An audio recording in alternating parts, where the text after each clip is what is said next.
Christopher Buckley, you're well known for your political satires like Thank You for Smoking and The White House Mess. But you're back now with The Relic Master, and this is set in the Middle Ages, and it's about religion. Why'd you write this one?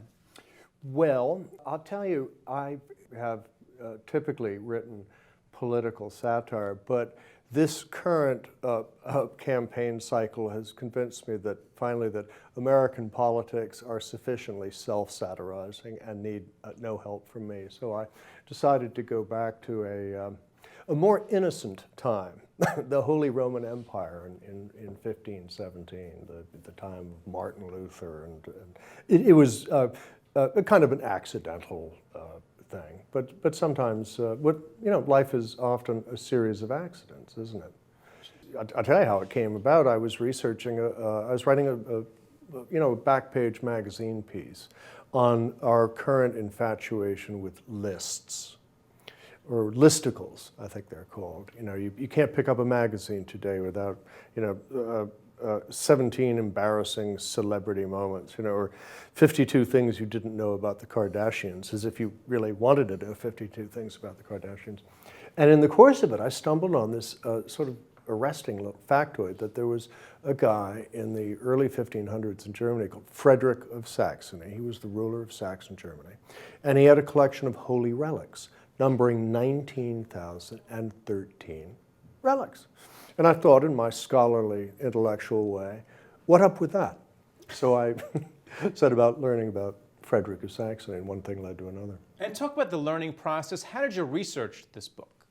Well, my ignorance is pretty vast, so I didn't know an awful lot about.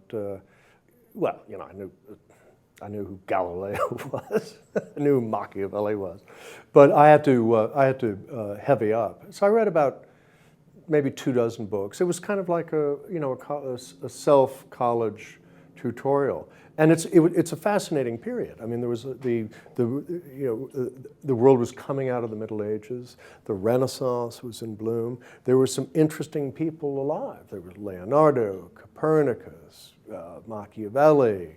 The world was changing. Print had been invented 50 years earlier, and that meant Luther is a sort of a tangential, how do you say that word? Tangential character in the book. He never appears on stage, but after he launched his protest against Rome, the famous 95 Theses he didn't actually nail to the cathedral door. He sort of left them in a pile like newspapers, I think.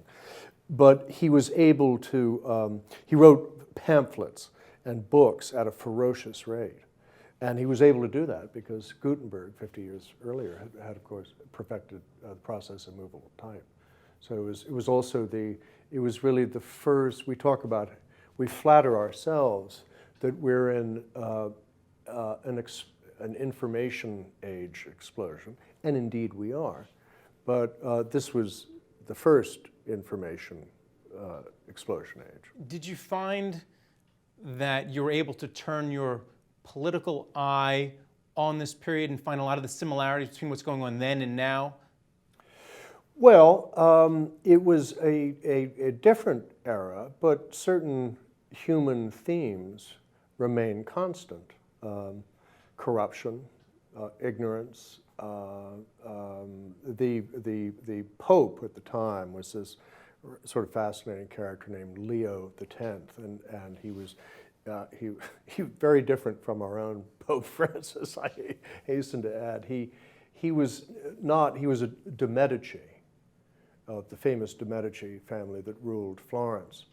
And he was actually, believe it or not, he'd never been ordained a priest, even into the priesthood. It wasn't that he wasn't a bishop or wasn't a cardinal. He wasn't even a priest.